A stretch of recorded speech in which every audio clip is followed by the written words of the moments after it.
Hello everyone, today we'll talk about the problem IPO. You can read the story if you want. The problem essentially gives us a list of projects, so each project gives us some profit and also some capital when we fill it, when we do the project. We have some starting capital, we can do K projects of our choice, but it has to be possible, so the first project has to have a capital requirement not exceeding our starting capital, the second project not exceeding our starting capital plus the profit from the first project, and so on. And you want to maximize our final capital. Now, in order to solve this problem, it might be useful to think about how you would solve it without algorithms, but just manually to solve an example. Because when you try to solve this example, when you try to get those K distinct projects, then you can, of course, start with not having done any projects. So, which project should you do? Well, there are many options, but it seems intuitively clear that probably the best option to do is to do the best project, so the project that gives us the greatest profits, that's still possible to do with our current capital. And if we do that, then after that we have done this project, so it's no longer available, we have some greater capital. And what do we do now? Well, we can, again, do of those remaining projects the one that gives us the greatest profit. So it gives us a simple, greedy strategy. Is this strategy possible to implement? Well, of course it is possible, because what we need is we need a data structure that will allow us to maintain a set of values. Those values would be the profits of possible projects. Take the value that's maximum and remove it from our data structure and add it to the result. And also to add some new projects as our capital grows. So that is a standard way in which we can use a priority queue or a heap, just to maintain the maximum value, add values to it, and remove the maximal value from it. And in that case, the implementation would look something like this. We have to sort our projects because we want to maintain all the projects that are possible to do at the current moment, and that is defined by their capital, so we have to have them sorted by capital. The order of sorting of profits doesn't really matter. And now we want to, for every step in our case steps, to add all projects that we can do at this point, so all projects whose requirement for capital does not exceed our current capital.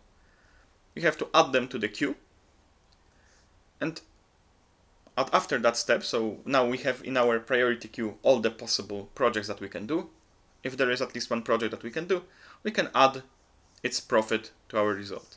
So I negate it here to make sure that the priority queue gives us the greatest result. So we use heap queue module with its heap push and heap pop functions, right? The module is heap queue. So this is how you would implement this greedy solution. And if you're satisfied with just implementing the greedy solution and seeing that it passes, then of course, then you have solved this problem. And if you want to prove it, then again, this is a nice exercise in proving or at least convincing yourself that the greedy solution works. And I think one simple observation that we can make that can make proving this greedy solution's optimality easier is that the total final capital, right, the total profit, does not depend on the order in which we do the project that we have, but only on what projects we do. So if there are many optimal solutions, then perhaps for some optimal solution we can change the order around, as long, of course, as it's possible to then do all the projects in that order, so that we never do not have enough capital to start the next project in our order. But if there are many orders, then it doesn't matter in what order we do the K projects that we've selected. And of course, it's then pretty simple to see that, for instance, if the optimal solution that we have as the first project takes another project that is not the best available at the beginning, then there are two options.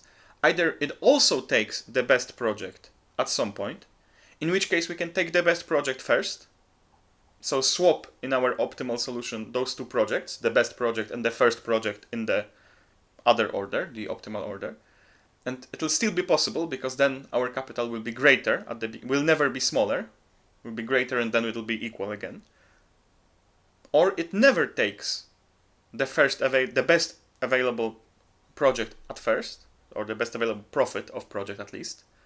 And in that case, we can take that instead of the first thing that the optimal solution takes, and our result would be better.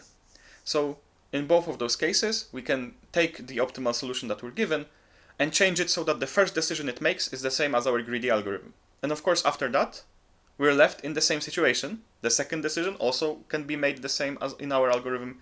So we can prove that our algorithm will also arrive at least as good a result, which is a proof of its optimality, right? So if we have those sorted projects, and at first we have those projects available, then either the best solution takes this, and something else, in which case we can take this thing first. It doesn't make any troubles for us, because then this bound will only move to the right. We'll have more projects available.